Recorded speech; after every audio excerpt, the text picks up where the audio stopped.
الذين يقاتلونكم ولا تعتدوا إن الله لا يحب المعتدين. قال النبي صلى الله عليه وآله وسلم من سال الله الشهادة بصدق بلغ الله الشهادة وإن مات على فراشه أو كما قال صدقت يا رب العالمين وصدقت يا رسول يا رحمة للعالمين.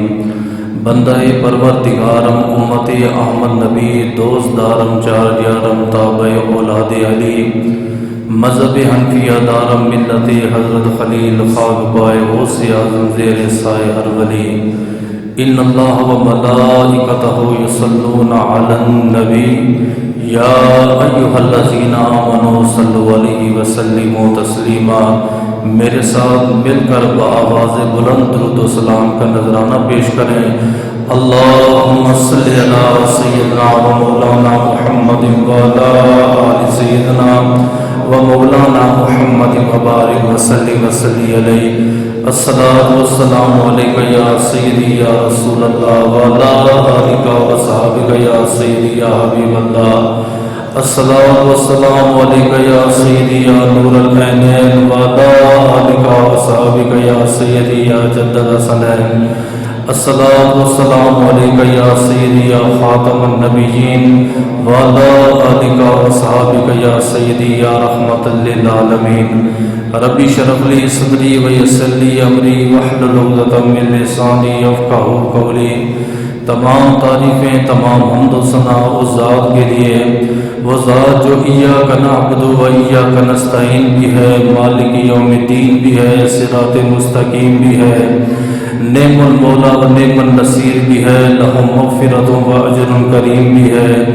ان اللہ علی کل شیء قدیر کی حمد و ثنا کے بعد سید المرسلین و خاتم النبیین شفیع المذنبین انیس الغریبین سراج الصالحین شمس العارفین احمد مجتبیٰ جناب محمد مصطفیٰ کے دربار کو ہر بار دربار میں ہدیتاً تحفتاً عقیدتاً محبتاً نذرانہ درود و سلام پڑھنے کے بعد دعا گو ہوں کہ میرا پڑھنا اور آپ کا سننا اللہ پاک اپنے دربار لم یزل میں قبول و منظور فرمائے.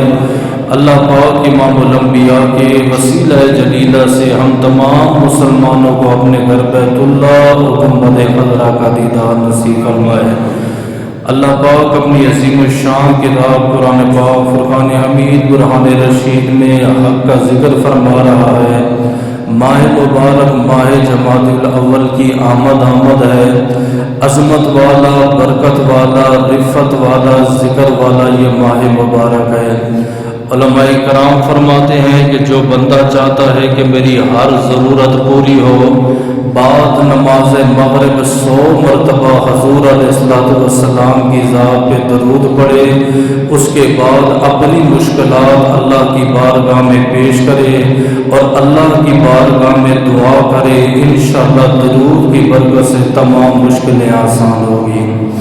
علماء فرماتے ہیں جو اس مہینے میں 4 رکعت نماز نفل یوں ادا کرے، سورہ فاتحہ کے بعد 7 مرتبہ قل یا ایھا الکافرون کی تلاوت کرے اور یوں 4 رکعت کو مکمل کرے، اللہ کئی برس کی عبادت کا ثواب عطا فرمائے گا اور کئی برس کے گناہ معاف فرمائے گا. پچھلے جمعۃ المبارک میں ہم نے حضور کے صحابی سیدنا ابو دجانہ کا ذکر کیا، جنہوں نے بدر میں بھی حصہ لیا، احد میں بھی حصہ لیا، جنگ یمامہ میں بھی حصہ لیا. آج کی عظیم الشان گفتگو ہماری اسلام کی سب سے عظیم الشان جنگ، تیسری جنگ جو کہ 5ویں ہجری میں ہوئی، جسے غزوہ احزاب بھی کہا جاتا ہے اور غزوہ خندق بھی کہا جاتا ہے. آج اس پہ گفتگو ہوگی کیا ضرورت بنی، اس جنگ کے اسباب کیا تھے، اصحاب رسول نے خندق کیسے کھودی، کن کن مشکلات کا سامنا ہوا. جب میرے اور آپ کے نبی اس خندق کو کھود رہے تھے، اللہ پاک نے میرے اور آپ کے نبی کو کون کون سے معجزات عطا فرمائے. اس سے پہلے میں اللہ کی بارگاہ میں دعا کرتا ہوں، اللہ مجھے حق اور سچ بیان کرنے کی، آپ کو سننے کی اور اس پر عمل کرنے کی توفیق عطا فرمائے. ایک ہوتا ہے غزوہ اور دوسرا ہوتا ہے سریہ. سریہ اسے کہتے ہیں کہ جس میں نبی اپنی فوج کو اپنی ٹیم کو بھیج دے لیکن خود شریک نہ ہو، اس کو کہا جاتا ہے سریہ۔ اور غزوہ اسے کہا جاتا ہے جس میں حضور کی ٹیم بھی جائے اور اللہ کے نبی خود شریک ہوں، اسے کہا جاتا ہے غزوہ۔ اب جو علماء یہ روایت بیان کرتے ہیں کہ قیامت سے پہلے غزوہ ہند ہوگا، سریے کا ذکر نہیں ہے بلکہ غزوے کا ذکر ہے کہ غزوہ ہند ہوگا۔ کیا مطلب ہے کہ اللہ کے نبی بھی اس میں شرکت فرمائیں گے؟ علماء فرماتے لازمی نہیں ہے کہ نبی شرکت فرمائے، نبی ہو سکتا ہے مدینے میں رہ کر اپنی امت کو فیض پہنچاتے رہیں گے۔ تو سریہ اسے کہتے ہیں جس میں فوج جا کے لڑے، اور غزوہ اسے کہتے ہیں جس میں فوج کے ساتھ فوج کا امام، فوج کا نبی بھی ان کے ساتھ ہے۔ تو اس کو کہا جاتا ہے غزوہ خندق، کیونکہ اللہ کے رسول بھی اس میں شریک تھے اور آپ کے تمام صحابہ کرام بھی اس میں شریک تھے۔ بدر کافروں نے لڑی، بڑی شکست کھائی، بدر کا بدلہ لینے کے لیے عہد لڑی، آدھے کافر مارے گئے، آدھے کافر زخمی ہو گئے، انہیں پھر بھی چین نہ آیا، انہوں نے اس کے بعد غزوہ خندق کو لڑا۔ خندق کے اسباب کیا ہیں، وہ کون سی وجوہات ہے کہ خندق لڑی گئی؟ اس کی 2-3 وجوہات ہیں، میں آپ کے سامنے صرف 2 وجوہات رکھ دیتا ہوں۔ مدینہ طیبہ سے 2 کلومیٹر دوری پر 2 قبیلے رہا کرتے تھے، ایک کا نام تھا بنو نذیر اور دوسرے کا نام تھا بنو قریظہ۔ یہودیوں کے بڑے مشہور و معروف قبیلے تھے۔ اللہ کے نبی نے فرمایا کہ یہودیوں یا تو اسلام قبول کرو، اگر اسلام قبول نہیں کرنا تو ہمارے مدینے سے نکل جاؤ، مدینے سے جلا وطن ہو جاؤ، ہمارا مدینہ چھوڑ دو، یہ امن و امان کا شہر ہے، یہ مسلمانوں کا شہر ہے، یہ میرا شہر ہے، یہاں سے چلے جاؤ۔ انہوں نے حضور علیہ السلام کو بات چیت کے لیے اپنے پاس بلایا اور ساتھ ہی انہوں نے 4 بندے پہاڑ کے اوپر تعینات کر دیے کہ جیسی اللہ کے نبی آئیں گے ہم سے بات چیت کریں گے۔ آپ نے بڑا سا پتھر اٹھا کے نبی کے سر انور کے اوپر پھینکنا ہے، معاذ اللہ نبی شہید ہو جائیں گے، نہ نبی ہوگا نہ کوئی مدینے کی بات کرے گا۔ میرے اور آپ کے نبی جب ان سے بات کرنے کے لیے ان کے پاس گئے، ابھی اللہ کے نبی پہاڑ کے قریب پہنچے تھے کہ جبریل امین آ گئے۔ انہوں نے آ کے میرے اور آپ کے نبی کو سارا واقعہ سنا دیا۔ اے حبیب، یہ آپ سے بات نہیں کرنا چاہتے بلکہ یہ آپ کو شہید کرنے کا ارادہ چاہتے ہیں، آپ نے اس سمت نہیں بیٹھنا، آپ نے دوسری سمت بیٹھنا ہے۔ میرے اور آپ کے نبی نے اپنی سمت کو چینج کیا اور ساتھ ہی چند صحابہ کرام کو کہا کہ پہاڑ کے اوپر چند کافر ہیں جو مجھے شہید کرنے کا ارادہ رکھتے ہیں، انہیں گرفتار کر کے لاؤ۔ موقع پر انہوں نے 4-5 کافر پکڑ لیے، یہودی جو پریشان ہو گئے۔ یہودیوں نے دیکھا کہ ہماری جب سازش ناکام ہو گئی، وہ چھپنے کے لیے قلعے کے اندر چھپ گئے اور محاصرے میں ہو گئے۔ تقریباً 15 دن یا 20 دن جب راشن پانی ختم ہو گیا، پھر انہوں نے کہا کہ اے اللہ کے نبی، آپ ہمیں قتل مت کریں، آپ ہم سے لڑائی مت کریں، ہمیں پرامن یہاں سے جانے دیں۔ یہ 4 ہجری کا واقعہ ہے، ہم آپ سے نہیں لڑیں گے، آپ ہم سے نہیں لڑیں گے، ہم آپ کا مدینہ چھوڑنے کے لیے تیار ہیں۔ میرے اور آپ کے نبی دیکھو کتنے رحمت للعالمین نبی ہیں۔ آپ نے فرمایا ٹھیک ہے، ہمارا کل بھی مطالبہ تھا مدینہ چھوڑ دو، آج بھی ہمارا مطالبہ ہے پرامن طریقے سے مدینہ چھوڑ دو۔ اب یہ بنو نذیر اور بنو قریظہ جب یہ مدینہ چھوڑ کے گئے، یہ وہاں آرام سے نہ بیٹھے، انہوں نے اسلام کے جتنے بھی مخالف تھے، اسلام کے جتنے بھی دشمن تھے، جنہوں نے اللہ کے رسول کے ساتھ جنگیں لڑی، اسلام کے خلاف سازشیں کی، جن میں بنو اشجع بھی تھا، بنو جو ہے غطفان بھی تھا، اور بھی بہت سارے قبیلے تھے، ہر ایک قبیلے کے پاس یہ گئے۔ انہوں نے کہا کہ دیکھو اسلام دن بدن پھیلتا جا رہا ہے، اسلام کا پرچم بلند ہوتا جا رہا ہے، ہر طرف نبی نبی ہو رہا ہے، ہر طرف خدا کو ماننے والے پیدا ہو رہے ہیں، عنقریب یہ مسلمان ہمارے اوپر غالب آ جائیں گے، اس سے پہلے کہ اسلام ہم پہ غالب آئے اگر ہم سارے مکہ اور مدینے کے کافر مل جائیں اور مل کے ہم حضور کے صحابہ پر حملہ کریں گے، انشاءاللہ معاذ اللہ ان کے جملے ہیں، نہ مدینہ رہے گا نہ مدینے والا نبی رہے گا۔ اس کو عذاب اس لیے حزب کہتے ہیں لشکر کو، تو حزب کی جمع ہے عذاب، کئی لشکر مل گئے جن کی تعداد ہزاروں میں چلی گئی ہے۔ پہلے تو بدر لڑی ہے نا 1000 تھے، عہد لڑی ہے اس میں تقریباً 3000 1500 2000 تھے، بعض میں 10,000 بھی لکھا ہے، لیکن یہ ایک ایسا غزوہ ہونے جا رہا تھا جس میں جتنی بھی کفر کی طاقتیں تھیں وہ ساری ایک جگہ پہ جمع ہو گئی۔ ان میں سے ایک آدمی جو میرے اور آپ کے نبی کا غلام ہے وہ دوڑتا دوڑتا اللہ کے نبی کے بارگاہ میں آیا، عرض کی اللہ کے رسول آپ کو پتہ ہے اسلام کے خلاف سازش ہوئی ہے اور بہت بڑی سازش ہوئی ہے، ابھی اسلام پہ حملہ ہوگا، سارے کافر مل کے حملہ کریں گے۔ انہوں نے کہا مدینے کی اینٹ سے ہم اینٹ بجا دیں گے، نہ مدینہ رہے گا تو نہ مدینے والا رسول رہے گا۔ میرے اور آپ کے نبی نے تمام صحابہ کرام کو بلایا، 3000 صحابہ موقع پر جمع ہو گئے۔ میرے اور آپ کے نبی نے انہیں 3 مشورے دیے۔ آپ نے فرمایا مدینہ چھوڑنا چاہتے ہو یا مدینے میں رہ کے لڑنا چاہتے ہو یا کافروں کا استقبال کرو گے؟ ان 3000 صحابہ کرام نے کہا، عرض کی اللہ کے رسول یہ گردن اللہ اور اس کے رسول کی خاطر ہے، آپ ہمیں جو حکم دیں گے ہم آپ کے حکم کی تعمیل کریں گے۔ اب دیکھیں میرے اور آپ کے نبی کو مشورے کی کیا ضرورت ہے؟ کیوں 3000 بندوں کو میرے اور آپ کے نبی نے جمع کیا؟ سمجھے اللہ پاک نے عقل کے 10 حصے بنائے، 10 حصے، ایک حصہ اللہ پاک نے پوری کائنات کو عطا فرمایا، اس میں انسان بھی ہیں اور بھی بہت ساری مخلوقات ہیں، اللہ نے ایک حصہ پوری دنیا کو عطا فرمایا اور 9 حصے اللہ پاک نے آمنہ کے لال کو عطا فرمایا۔ بہت بڑی نعمت ہے۔ کافروں کے پاس ذہن ہے، عقل نہیں ہے۔ لوگ کہتے ہیں یہ کیسی بات کر رہے ہو، انہوں نے جہاز بنا لیا، جدید قسم کی ٹیکنالوجی بنا لی، ہم کہتے ہیں یہ ذہن کا کام ہے، عقل نہیں ہے۔ انہوں نے کہا دلیل، میں کہ عقل ہوتی کافر نہ ہوتے کلمہ پڑھ کے میرے اور تیرے مصطفیٰ کے غلام بن گئے۔ ذہن عطا فرمائے، عقل نہیں عطا فرمائے، تو 9 حصے اللہ پاک نے میرے نبی کو عطا فرمائے، اس کے باوجود میرے نبی صحابہ کرام سے مشورہ کرے، کیوں؟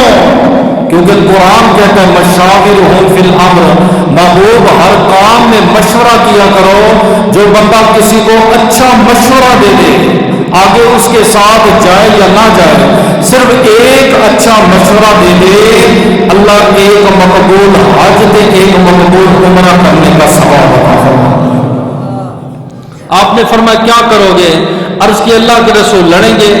آپ نے فرمایا کیسے لڑو گے؟ آپ کے صحابہ میں جو سب سے بزرگ صحابی ہے تقریباً عمر ہے 250 سال، بعض روایتوں میں آتا ہے عمر ہے 300 سال، دنیا اسے حضرت سلمان فارسی کے نام سے جانتی ہے، 300 سال عمر ہے۔ عرض کی اللہ کے رسول میں ایک مشورہ دینا چاہتا ہوں، آپ مدینہ طیبہ کے ارد گرد مدینہ سے باہر ایک خندق کھودیں، اور تاریخ اسلام میں اس سے پہلے نہ ایسی جنگ ہوئی تھی، نہ کبھی خندق کا سنا تھا، نہ ہی کسی نے خندق کھودی تھی، نہ ہی خندق کے بارے میں کسی کو وہم و گمان ہوگا۔ آپ نے فرمایا سلمان خندق کا فائدہ کیا ہوگا؟ عرض کی اللہ کے رسول جب 4 فٹ یا 5 فٹ گہری خندق کھودیں گے، یہ جب لشکر ہمارے پاس آئیں گے، اول تو یہ ہے کہ یہ خندق پار نہیں کر سکیں گے، اگر بالفرض وما کے خندق پار کرنے کی کوشش کریں گے، یہ جب نیچے اتریں گے اوپر سے ہم تیر برسائیں گے، جب اکا دکا خندق پار کر کے بھی آیا تو ہم کھڑے ہوئے ہیں، دوسری باؤنڈری ہماری ہے، بارڈر ہمارا ہے، آئیں گے تو انشاءاللہ زندہ تو نہیں جائیں گے۔ اللہ کے نبی کو حضرت سلمان کا مشورہ پسند آیا، آپ نے فرمایا ٹھیک ہے، 2 قبیلے نبی نے بلوا لیے، ایک تھا انصار، دوسرا تھا مہاجر۔ مہاجر وہ ہیں جو مکہ سے نبی کے ساتھ ہجرت کر کے آئے، انصار جو مدد کرنے والے ہیں، کون ہیں؟ جو پہلے سے مدینے میں تھے، نبی کا کلمہ پڑھ کے مسلمان بن گئے۔ پھر اللہ کے نبی نے ان میں 10 آدمیوں کی ٹولیاں بنائی ہیں۔ پھر اللہ کے نبی نے انہیں حکم دیا، آپ نے فرمایا برتن بھی لے آؤ، ایک ٹیم صبح کام کرے گی، ایک ٹیم رات کو کام کرے گی۔ اب صبح بھی ٹیم کام کر رہی ہے، رات کو بھی ٹیم کام کر رہی ہے، کچھ کھدائی میں مصروف ہیں، کچھ ہتھوڑے سیدھے کر رہے ہیں، کچھ برتن لے کر آ رہے ہیں، کچھ لوگ مٹی منتقل کر رہے ہیں۔ لیکن جب سلمان فارسی کو دیکھا، عمر 250 سال یا 300 سال ہے، کہتے ہیں 10 بندوں کے برابر وہ اکیلا بابا کام کر رہا تھا، اکیلا۔ جب انہوں نے اس کی محنت کو دیکھا نا، تو مہاجرین نے پتہ کیا کہا؟ انہوں نے کہا سلمان منا، سلمان ہمارا ہے۔ سمجھے؟ کیونکہ اس نے اپنے شہر سے ہجرت کی ہے، نبی کے ساتھ ہجرت کر کے نہیں آیا، لیکن اپنا علاقہ چھوڑ کے آیا ہے۔ سلمان ہمارا ہے بھائی، دیکھو مہاجروں کی طاقت 10 بندوں کے برابر کام کر رہا ہے۔ انصار نے کہا سلمان منا، یہ ہمارا ہے، ہمارے مدینے میں آیا ہے، چاہے جہاں سے بھی آیا ہے۔ جب یہ آپس میں جھگڑنے لگے، مہاجرین کہتے ہیں سلمان میرا ہے، انصار کہتے ہیں میرا ہے۔ آپ نے فرمایا آپس میں مت لڑو، وَسُلْمَانُ مِنَّ آلَ الْبَيْتِ، سلمان میں محمد عربی کی آل میں شامل ہے۔ آل رسول کا نا لوگوں نے ایک خاص پیمانہ بنا لیا، بپائنٹن پاؤ، جو چادر کے نیچے ہیں معاذاللہ وہ پاؤ کہتے، جو چادر کے باہر ہے وہ پاؤ کے نہیں۔ سید وہی ہوگا جو بی بی پاک کی اولاد میں سے ہوگا، نہیں۔ اچھا، پھر کہا جاتا ہے در والے اور ہیں، گھر والے اور ہیں، در والوں کی شان اور ہے، گھر والوں کی شان اور ہے۔ پتہ ہے در والا کس کو کہہ رہا ہے؟ وہ جناب سیدنا صدیق اکبر کو در والا کہہ رہا ہے، وہ جناب حضرت عمر پاک کو در والا کہہ رہا ہے، وہ عثمان ذی النورین کو جو 2 بیٹیوں کے سرکار دو عالم کا شور بھی ہے، نبی کا داماد بھی ہے، اس کو در والا کہہ رہا ہے۔ میں آپ سے سوال کرتا ہوں، آپ کا سسر آ جائے تو آپ جناب بیگم کو کہو بی بی باہر نکالو، یہ در والا ہے، دیکھنا پھر گھر والے تیرے ساتھ ایسا کریں گے تو بھی در والا ہو جائے گا۔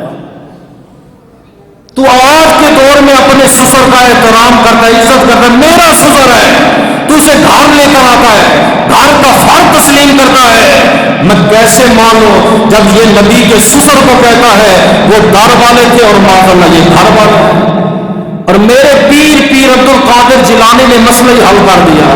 کسی نے سوال کیا حضور غوث اعظم، لوگ اعتراض کرتے فلاں سید فلاں، وہ آپ نے فرمایا میاں اتنی بڑی بحث کیوں کرتے ہو؟ آؤ میں تمہیں بتاتا ہوں، قیامت تک جو بندہ نبی کی آل سے سچی محبت کرے گا، اگر موت بستر پہ آئی، قیامت کے دن اللہ پاک آل محمد کی صفوں میں اٹھائے گا۔ آسان کر دیا ہے، تو لہذا ایسا نہیں کہنا در والے اور ہیں گھر والے، در والوں کے کام تو دیکھو۔ عزت بے شک گھر والے بھی بڑی شان کے مالک ہیں، در والے بھی بڑی شان کے مالک ہیں، ہم گھر والوں کو بھی مانتے ہیں، در والوں کو بھی مانتے ہیں۔ سمجھیں؟ آپ نے فرمایا سلمان میری اہل بیت اطہار میں شامل ہے۔ کہتے ہیں اللہ کے نبی بیٹھے ہوئے تھے، صحابہ کرام کا کام رک گیا، خندق رک گئی، وہاں سے قافلہ شروع ہو گیا آنا۔ میرے اور آپ کے نبی نے فرمایا کیا ہوا؟ عرض کی اللہ کے رسول ایک چٹان آ گئی ہے، چٹان۔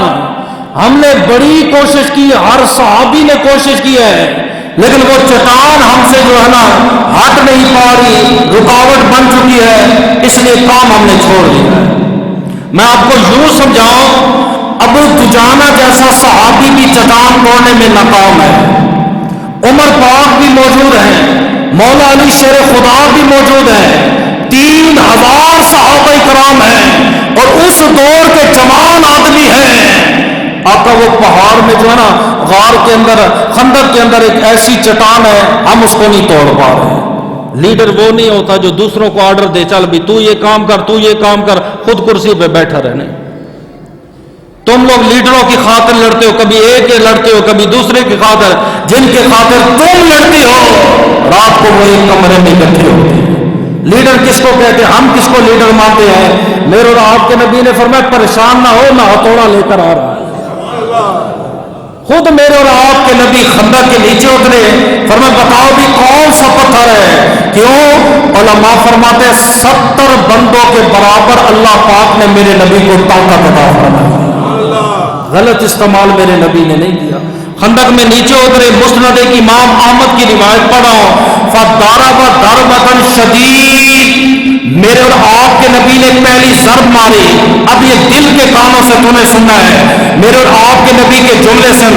آپ نے فرمایا اوتیت مفاتیح الشام، مجھے شام کی چابیاں عطا کی گئی۔ آگے فرمایا واللہ انی رأیت کیسر الشام، رب کعبہ کی قسم میں نے یہاں رہ کر شام کے محلات کو دیکھ لیا۔ صحابہ پریشان ہو گئے، یہ کوئی ذکر کیا؟ یہ خندق کی ذکر ہو رہا ہے، خندق کی بات ہو رہی ہے، کھدائی ہو رہی ہے، اور نبی کہہ رہے مجھے شام کی چابیاں دی گئی، میں نے شام کے محلات کو دے دیا۔ پتھر تھوڑا سا ٹوٹا، 2 حصے باقی ہیں۔ میرے اور آپ کے نبی نے دوسری ضرب لگائی، پھر جملے سنیں، فرمایا اوتیت مفاتیح الفارس، مجھے فارس کی چابیاں عطا فرما دی گئی۔ واللہ انی رأیت مقام الابین، میں نے سفید محلات کو دیکھ لیا۔ پتھر کے 2 حصے ٹوٹ گئے۔ تیسری ضرب ہے، آخری ضرب ہے، گدال کو میرے نبی نے گھمایا، زور سے ضرب ماری۔ آپ نے فرمایا اوتیت مفاتیح الیمن، مجھے یمن کی چابیاں دی گئی۔ واللہ انی رأیت مقام الصنع، میں نے مقام الصنع کو دے دیا۔ حدیث میں یہاں رو کے صرف اتنا بتاتا ہوں، خندق تقریباً ہے 5 فٹ گہری، بعض نے کہا 4 فٹ گہری، میں کہ تیری مرضی، قبر بھی تقریباً اتنی گہری ہوتی ہے، 3 فٹ کر لے، 4 فٹ کر لے، سمجھ رہی ہے؟ ہم جب کہتے ہیں زارا کا بابا وہاں سے دیکھ رہا ہے، وہاں سے سن رہا ہے، کہتے کیسے ہو سکتا ہے؟ میں کہ میں تمہیں دلیل دیتا ہوں، آج زارا کا بابا خندق کھود رہا ہے، سر بھی نیچے ہے، ہاتھوں میں ہتھوڑا ہے، فرمایا میں نے شام کو دیکھ لیا، شام کے محلات کو دیکھ لیا، میں نے فارس کو دیکھ لیا، فارس کے محلات کو دیکھ لیا، ان قریب قیامت سے پہلے فارس پر بھی اسلام کی حکومت ہوگی، شام پر بھی اسلام کی حکومت ہوگی۔ ارے جو نبی زمین کے اندر جا کر فارس کو دیکھ سکتا ہے، وہ نبی قبر میں رہ کر تجھے بھی دیکھ سکتا ہے، مجھے بھی دیکھ سکتا ہے۔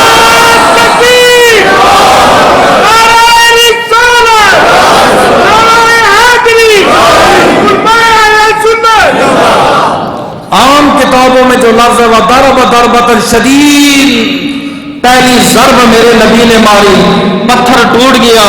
صحابہ کرام نے عرض کی اللہ کے رسول بھوک، یہ مسئلہ بھی آپ نے سمجھنا ہے، جو غربت سے تنگ ہے سن لیجئے گا، شدید قسم کی سردی ہے کہ بھوک اور افلاس کا یہ عالم ہے۔ شام کے ٹائم تھوڑی سی چربی ملی جو کہ پرانی تھی، چند کھجوریں ملی، میرے نبی نے بھگوئی۔ آپ نے جب صحابہ کو دینے کا ارادہ کیا، اندر سے بو آئی تو کچھ صحابہ کرام پریشان ہو گئے، خدا خدا کے رسول کے لیے لڑ رہے ہیں، کھانا بھی نہیں ہمارے پاس کھجور بھی نہیں ہے۔ میرے نبی نے جب دیکھا نا صحابہ کرام کو، کھجوریں زمین پہ رکھی، دعا کے ہاتھ اٹھائے، اللہم لا عائشہ الا العائشہ تو آخرہ۔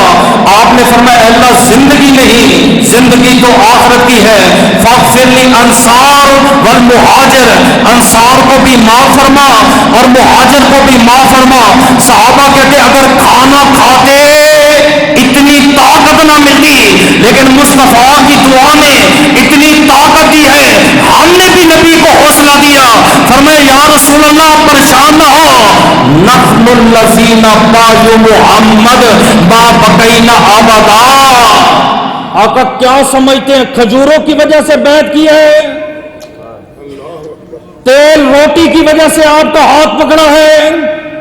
مال کی وجہ سے آپ کا دامن تھاما ہے؟ نہیں، نحن الذین بایعنا محمد، ہم وہ لوگ ہیں جنہوں نے نبی سے بیعت کی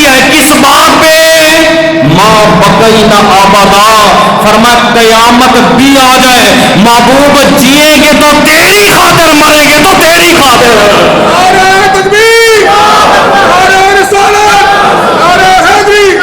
پھر نبی نے دعا دی، فرمایا وبارک اللہ فی الانصار والمہاجر، اے اللہ انصار کو بھی برکت دے، مہاجرین کو بھی برکت دے۔ پھر صحابہ کرام دوسری بار آئے، آقا بھوک لگی ہے، ہم نے پیٹ پہ پتھر باندھا ہے۔ حضرت نے جب کرتا اٹھا رہا ہے تو 2 پیٹ کے اوپر پتھر بندھے ہوئے۔ کیوں باندھتے تھے؟ بعض اہل عرب اس لیے باندھتے تھے کمر سیدھی رہے، بعض کہتے وہ خاص قسم کا انٹیک پتھر تھا جس کی وجہ سے انسان کے معدے کو ٹھنڈک پہنچتی ہے، بعض کہتے اپنے آپ کو تسلی دینے کے لیے اہل عرب جو ہے پتھر باندھتے۔ چوتھی روایت ہے وہ کہتے جب ہارڈ قسم کا کام ہوتا تھا اپنے پیٹ پہ پتھر باندھتے۔ بتا، ناشتہ تو نے کیا، دوپہر کا کھانا تو نے کھایا، رات کا کھانا تو نے کہا، نبی 3 دن بھوکے ہیں، پیٹ پہ پتھر بھی باندھا ہے، صبح بھی اللہ کا شکر ادا کر رہے ہیں، رات کو بھی اللہ کا شکر ادا۔ حضرت جابر رضی اللہ تعالیٰ عنہ جو بخاری میں ہے، کہتے جب میں نے اللہ کے نبی کی حالت کو دیکھا کہ 2 پتھر نبی نے باندھے ہیں، کھانے پینے کے لیے کچھ نہیں، آپ کہتے ہیں میں نے خندق کو چھوڑا، میں گھر گیا، میں نے کہا ام سلیم اپنی گھر والی سے کہا کھانے پینے کے لیے کوئی چیز ہے؟ اس نے کہا نہیں کوئی چیز بھی نہیں ہے، خیریت تو ہے، بھوک لگی ہے۔ فرمایا بھوک تو مجھے لگی ہے، میں آج اللہ کے نبی کو دیکھ کے آ رہا ہوں، اللہ کے نبی کی بھوک کا یہ عالم ہے کہ میرے نبی نے پیٹ کے اوپر 2 پتھر باندھے ہوئے۔ ایک عرابی میرے نبی کو 3 دن دعوت دیتا رہا، آقا میرے گھر آئے تھے، ایک دن کھانا کھا لیں۔ آپ نے فرمایا میں آؤں یا تیری ماں عائشہ صدیقہ کو ساتھ لے کر آؤں؟ عرض کی اللہ کے رسول آپ اکیلے ہیں؟ آپ نے فرمایا میں نہیں آتا۔ 3 دن جب وہ دعوت دے کے تھک گیا، سمجھ گیا نبی حضرت عائشہ کے علاوہ نہیں آتے، چوتھے دن کہا کہ میری ماں کو بھی لے کر آئے۔ کھانا کھا کے جب دونوں جانے لگے، عرض کی آقا قرآن تو کہتا ہے سائل کو خالی نہ بھیجو، 3 دن میں دعوت دیتا رہا، آپ نے کیوں انکار کیا؟ آپ نے فرمایا 3 دن سے میں بھوکا تھا تو تیری ماں عائشہ بھی بھوکی تھی، شوہر کا حق بنتا ہے جو باہر کھا کے ہے اپنی گھر والی کو کھلائے۔ فرمایا کیسے ہو سکتا ہے میں پیٹ بھر لوں تیری ماں بھوکی رہ جائے؟ اس لیے میں نے کہا میری اپنی ماں کو بلائے گا تبھی تیرے گھر دعوت پہ آؤں گا، یہ میرے نبی کی زندگی ہے۔ اما عائشہ سے پوچھا نبی کی زندگی کیا تھی؟ فرمایا کبھی اللہ کے رسول نے چھلنا ہوا آٹا نہیں استعمال کیا۔ فرمایا پھر آٹا صاف کیسے ہوتا تھا؟ فرمایا پھوکے مارتی تھی، جو خاک ہوتی اڑ جاتی، جو باقی بچتا ہم پکا لیتے۔ کبھی سرکار نے میز کے اوپر بیٹھ کے کھانا نہیں کھایا، وہ کہتے جب سے میں نبی کے نکاح میں آئی ہوں کبھی اللہ کے رسول نے چپاتی روٹی کو نہیں دیکھا۔ چپاتی روٹی کیا ہوتی ہے؟ فرمایا پھر اما عائشہ زندگی کیسے گزرتی؟ فرمایا 2 سیاہ چیزوں پر، ایک پانی تے دوسرا کھجور ہے، لیکن نماز ہو رہی ہے، ذکر ہو رہا ہے، شکر ہو رہا ہے۔ جابر کہتے ہیں ام سلیم نبی نے 2 پتھر باندھے ہوئے ہیں، کیا کریں؟ اچانک گھر میں نظر پڑی ایک ہی بکری ہے، گھر کا گزارا ہو رہا ہے، سب کچھ ہو رہا ہے۔ فرمایا بس دیر نہ کر، فذبحت شاۃ، بکری نبی کے لیے ذبح کر، بکری ذبح ہو گئی۔ ام سلیم کہتی ہے میں نے کہا ابو طلحہ حضرت جابر جا رہے ہو نا نبی کو دعوت دینے، کان میں کہنا، کان میں تے زیادہ ضرورت ہو 2-3 بندے اور لے آنا، زیادہ نہیں، اتنا کھانا نہیں ہے۔ ایک بکری میں کتنا وزن ہوگا؟ 15 کلو 20 کلو، حالانکہ وہ بکری کا بچہ تھا، 10 کلو آپ کر لیں، 15 کلو کر لیں، سمجھے؟ کھانا زیادہ نہیں ہے، کان میں جا کے نبی کو دعوت دینا۔ جابر کہتے ٹھیک ہے۔ آپ کہتے میں آیا کہ نبی خندق کھود رہے ہیں، السلام علیکم، وعلیکم السلام، جی جابر، کان میں کہا آقا گھر بکری بنائی ہے، کیا بنائی ہے؟ آپ نے فرمایا انصار مہاجرین کھانا پک گیا ہے، چلو میرے ساتھ۔ عرض کیا آقا بکری کا چھوٹا سا بچہ ہے، 2-3 آدمی۔ آپ نے فرمایا انصار مہاجرین 3000 بندہ ہے، 10 یا 15 کلو گوشت ہے، نہ سمجھ آئے جمعے کے بعد کسی نائی سے یہ پوچھ لے کہ 15 کلو گوشت ہو 3000 ہوگا کہ نہیں ہوگا، سمجھے، وہ آپ کو بتائے گا۔ آپ نے فرمایا انصار میرے ساتھ چلو، مہاجرین میرے ساتھ چلو۔ جابر کہتے میں نے گلی میں دوڑ لگا دی، اب کیا ہوگا؟ دروازے پر گیا، ام سلیم غضب ہو گیا، کیا ہو گیا؟ فرمایا ان نبی بھی آ رہے تو سارے خندق والے آ رہے ہیں تے ماشاءاللہ 3 دن کے بھوکے آ رہے ہیں۔ ام سلیم نے کہا اللہ کے بندے میں نے جب تجھے کہا تھا کان میں کہنا، فرمایا میں نے کان میں کہا تھا، فرمایا تو نبی کو کہتا نا 2-3 بندے، کہا میں نے کہا ہے، فرمایا تو نے نبی کو کہا ہے، فرمایا ہاں، فرمایا پھر، فرمایا نبی نے خود بلایا ہے، فرمایا خود بلایا ہے، فرمایا بس ٹھیک ہے، جو خدا نبی کو لے کر آ رہا ہے وہ خدا روزی بھی عطا فرمائے۔ عقیدہ دے، یہ بخاری میں ہے، پتہ نہیں کیوں نہیں پڑھتے۔ میرے اور آپ کے نبی جیسے گھر میں آئے، آپ نے فرمایا ہنڈیاں چولہے سے نہ اتارنا، روٹی توے پہ نہ لگانا جب تک میں نہ آ جاؤں۔ میرے نبی آئے، 10 صحابہ کو بلایا، درمیان میں بات چھوڑ کے جا رہا ہوں، آخر میں سمجھاؤں گا، فرمایا 10 صحابہ کی ٹولی بنائی، آؤ بھی کھا لو، 10 نے کھا، پھر 10 آئے، پھر اس 10 نے کھائی، یوں کرتے کرتے 3000 صحابہ نے کھانا کھایا، آخر میں میرے نبی نے کھایا، پھر جابر نے کھایا، پھر جابر کی گھر والی نے کھایا۔ نیچے سائل سوال کرتا ہے میں کیسے مان لوں 3000 بندوں کے لیے کھانا کیسے پورا ہوا، یا 1000 بندوں کے لیے کھانا کیسے پورا ہوا؟ بخاری والا لکھتا ہے، وہ کہتے ہیں جب نبی گھر میں گئے اپنا لعاب نکال کر آپ نے ہانڈی میں ڈالا، فرمایا یہ بکری کا کمال نہ تھا، میرے مصطفیٰ کے لعاب کی برکت تھی۔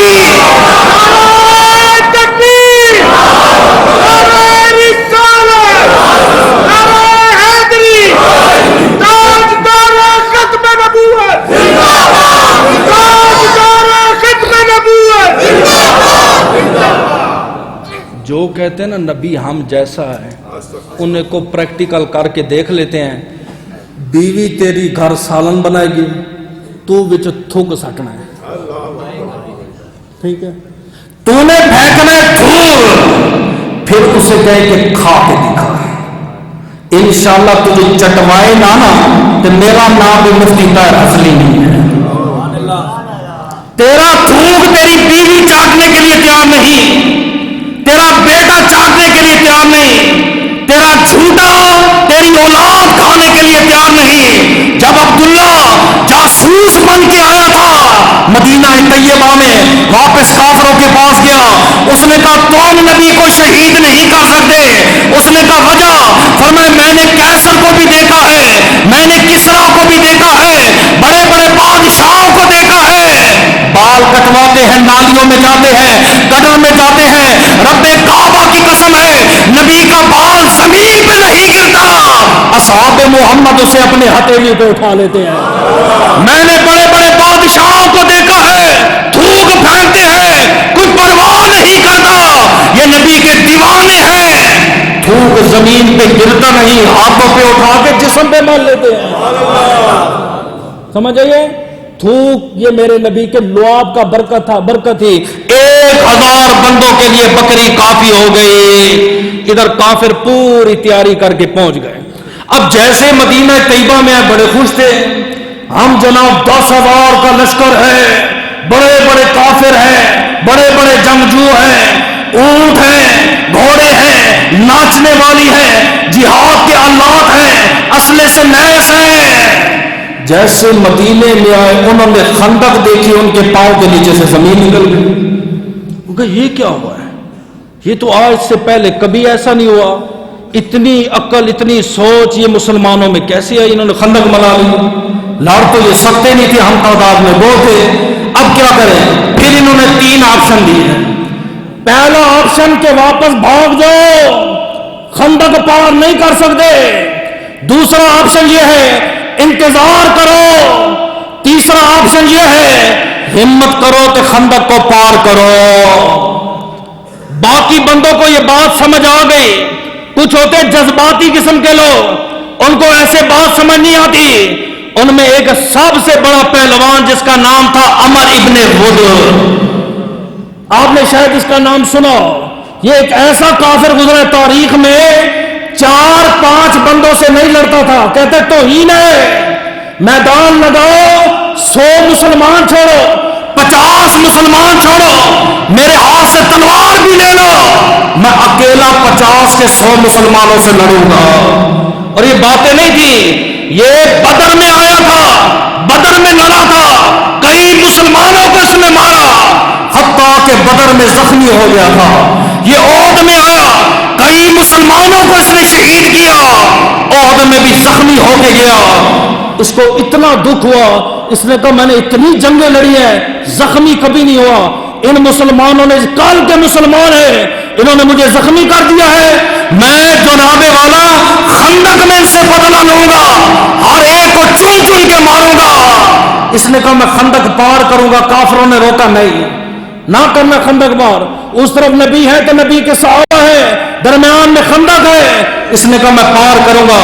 5 بندوں نے گھوڑے کے اینٹ لگائی، خندق پار کر دی۔ 4 بندے جو تھے انہوں نے جب نبی کے صحابہ کو دیکھا واپس بھاگ گئے۔ عمر ابن ود وہاں میدان میں اتر آیا، تھوڑی دیر کے لیے یہ منظر کھینچ کے دے، میں تجھے صحابہ کا مقام مرتبہ بتانا چاہتا ہوں۔ اس ٹائم 1400 سال بعد منبر پہ بیٹھ کے تبصرے کرنا آسان ہے، فلاں یوں تھا، فلاں یوں تھا، تھوڑی دیر کے لیے منظر کھینچ، اتنا بڑا طاقتور ہے، طاقت کا یہ عالم ہے، 2 ہاتھوں سے تلوار چلاتا ہے، 2 ڈھال اس نے کبھی نہیں پکڑی ہے، تے پہلی تلوار میں بندے کے ٹکڑے، خالی تلوار کے زور پہ جنگ نہیں ہوتی، تلوار کے پیچھے ہاتھ بھی ہوتا ہے، زور بازو بھی ہوتا ہے، کوئی بھی نہیں، اس کا پریشر نام اتنا تھا کوئی سامنے نہیں آتا۔ اس نے وہاں پہ کہا، میرے نبی نے فرمایا امر ہے، کون لڑے گا؟ 3000 صحابہ خاموش ہیں۔ آپ یہاں سے اندازہ لائیں کتنی طاقت ہے۔ آپ نے فرمایا امر آیا ہے، کون لڑے گا؟ مولا علی شیر خدا نے کہا غلام مصطفیٰ حاضر ہے۔ میرے نبی نے فرمایا نہ علی آپ بیٹھ جاؤ۔ فرمایا کون لڑے گا؟ ہر ایک کو میرے نبی دیکھ رہے ہیں، نگاہ مصطفیٰ دیکھ رہی ہے، آج کون اس کافر کے ٹکڑے کرے گا؟ ہر صحابی نے گردن جھکا دی۔ مولا علی شیر خدا نے کہا غلام حاضر ہے، آقا اجازت دیں۔ ادھر عمر ابن ود نے خطاب کیا۔ خطاب کیا تھا؟ اس نے کہا مسلمانوں تم کہتے ہو جنت تلواروں کے سائے کے نیچے ہے، جنت نہیں لینی، تم کہتے ہو یہاں تیر تلوار لگتا ہے وہاں ہم جنت میں پہنچ جاتے ہیں، آج جنت میں نہیں جانا، تم کہتے تھے احد میں بدر میں ہمیں جنت کی خوشبو آ رہی ہے، تمہیں خندق میں جنت کی خوشبو نہیں نظر آ رہی۔ ایسے اس نے جو خطاب کیا، للکارا اس نے، پھر بھی کوئی نہیں اترا۔ چوتھی بار میرے نبی نے فرمایا ہے کوئی لڑنے والا؟ مولا علی شیر خدا نے کہا کہ غلام حاضر ہے۔ میرے نبی نے فرمایا علی پھر اٹھ جاؤ۔ پھر کیسے میرے نبی نے مولا علی شیر خدا کو بھیجا؟ سب سے پہلے سرکار دو عالم نے اپنا امامہ شریف مولا علی کو عطا فرمایا، پھر آپ نے اپنی زرہ جسے لوہے والی جیکٹ کہتے ہیں وہ آپ نے اتاری، وہ بھی مولا علی شیر خدا کو عطا فرمائی۔ پھر آپ نے اپنی تلوار جس کے بارے میں کہتے ہیں لا فتح الا علی لا سیف الا ذوالفقار، فرمایا فتح نہیں ملتی علی کے بغیر، اور تلوار اس کائنات میں نہیں ہے مگر ذوالفقار کے بغیر۔ ذوالفقار اس لیے کہتے ہیں زو بمانا دگنا، یعنی 2 منہ والی یہ تلوار تھی۔ آپ نے ذوالفقار بھی دے دی، اپنا امامہ بھی دے دیا، اپنی زرہ بھی دے دی ہے۔ یہ کوئی چھوٹی بات ہے؟ میں آپ کو یوں سمجھاتا ہوں، قوم بنی اسرائیل ہمیشہ جیتی رہی، کیوں؟ ان کے پاس ایک تابوت تھا، تابوت ساتھ لے جاتے خدا فتح دیتا تھا۔ میں نے پوچھا کیوں بھائی تابوت میں کیا تھا؟ فرمایا تابوت میں ہارون کا امامہ شریف تھا۔ ہم تو انبیاء اولیاء کی تبرکات کے قائل ہیں، ہم کہتے ہارون کا امامہ اگر صندوق میں ہو اللہ فتح دیتا ہے، تو جس علی کے سر پہ محمد عربی کا امامہ ہو۔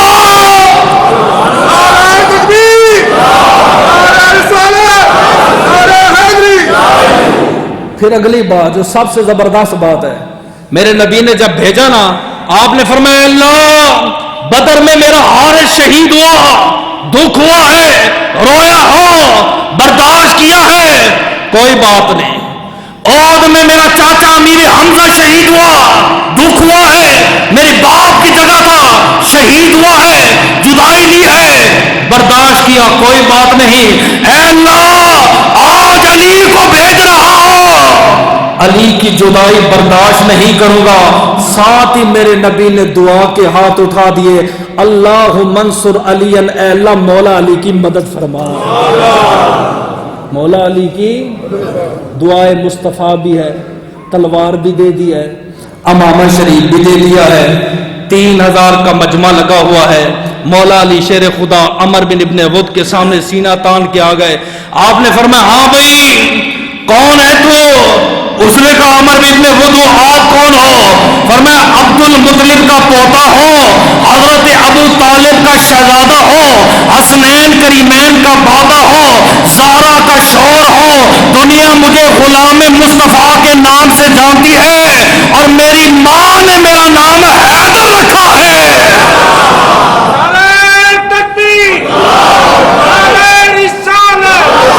نعرہ حیدری بھی لگا ہے جی۔ سنی علی کی شان نہیں بیان کرتے، میں کہ ہم جیسے بیان کرتے تو کر بھی نہیں سکتا، ہم دل سے بیان کرتے، مثالیں لگا کے ہم نہیں بیان کرتے، ہم یہ نہیں دوسروں کو گرا کے بیان کریں، سمجھ آئی ہے؟ عمر ابن وقت کا طریقہ یہ تھا کہ جب یہ لڑتا تھا نا سامنے والے کی ایک بات مانتا تھا۔ آپ نے فرمایا عمر ابن وقت میں نے سنا ہے کہ تو سامنے والے کی ایک بات مانتا ہے، میں تجھے 3 باتوں کی تلقین کرتا ہوں۔ سب سے پہلے تو کلمہ پڑھ اسلام میں داخل ہو جا۔ اس نے کہا اسی کلمے کو تو میں مٹانے آیا ہوں، میں کیوں کلمہ پڑھوں؟ آپ نے فرمایا ٹھیک ہے۔ دوسرا آپشن یہ ہے ابھی بھی ٹائم ہے، خندق پار کر واپس چلا جا، تیرا بڑا نام ہے، تو بڑا مشہور ہے۔ اس نے کہا میں قسم دے کے آیا ہوں آج نہ مدینہ بچے گا نہ مدینے والا بچے گا، میں نے خندق پار کوئی نہیں کرنا۔ آپ نے فرمایا تیسرا آپشن یہ ہے مجھ سے لڑ لیکن گھوڑے سے نیچے اتر کے لا۔ گھوڑے پہ بیٹھا، اس نے کہا گھوڑے سے نیچے اترو، سمجھ نہیں آیا۔ آپ نے پتہ کیا جواب دیا؟ فرمایا گھوڑے پہ جو بیٹھ کے لڑتا ہے چانس ہے بھاگنے کے، یہ آسمانی جنگ ہو جائے گی، لیکن جو زمین پہ لڑتا ہے چانس نہیں ہوتے، یا مرتا ہے یا مارے گا۔ اس نے کہا اوے مولا علی شیر خدا تو کیا سمجھتا ہے میں بھاگنے آیا ہوں؟ اتنا اسے غصہ آیا، گھوڑے سے اس نے چھلانگ لگائی، زور سے اس نے تلوار اپنے گھوڑے کو چلائی۔ اس کی طاقت بتا رہا عمر کی، جب اس نے گھوڑے کو تلوار ماری 4 ٹانگیں گھوڑے کی کٹ گئی۔ جی یہ سارا منظر نبی دیکھ رہے ہیں، صحابہ دیکھ رہے ہیں۔ اس نے کہا آپ کیا سمجھتے ہو میں بھاگنے آؤں؟ پہلا وار مولا علی پر اس نے کیا، مولا علی نے ڈھال رکھی، ڈھال کے 2 ٹکڑے ہوئے، تلوار نے چیر دیا، حتیٰ کہ تلوار نیچے آئی۔ آپ نے جو امامہ تھا اس کے اندر خود تھا، لوہے کی ٹوپی تھی، لوہے کی ٹوپی کو چیرا، چیرتی ہوئی مولا علی شیر خدا کے سر انور تک آ کے پہنچی، یہاں تک کہ آپ کا آدھا سر زخمی ہوا۔ یہ اس کی پہلی تلوار تھی۔ مٹی پھیل گئی، دھول پھیل گئی۔ اب سنیے میرے نبی کے جملے، نظر نہیں آ رہا تھا کون جیتا ہے کون ہارا ہے کون مرا ہے کس نے مارا ہے۔ میرے نبی کھڑے ہوئے، آپ نے فرمایا صحابہ اگر تم نے جنت لینی ہے جاؤ علی کا پتہ کرو، جس نے علی کی آج مجھے بشارت دے دی، میں محمد سے جنت کی بشارت دیتا ہوں۔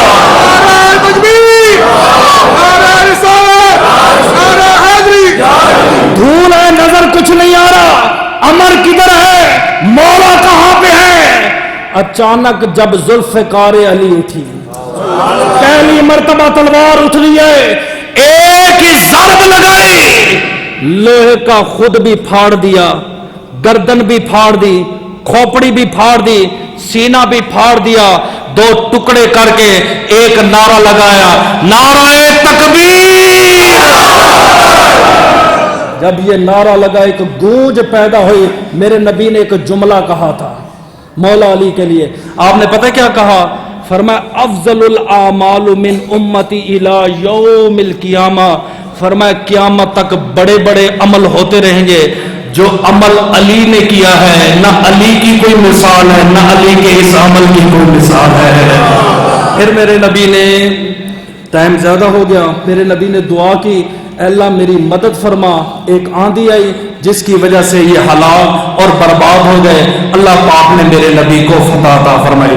دعا ہے کہ اللہ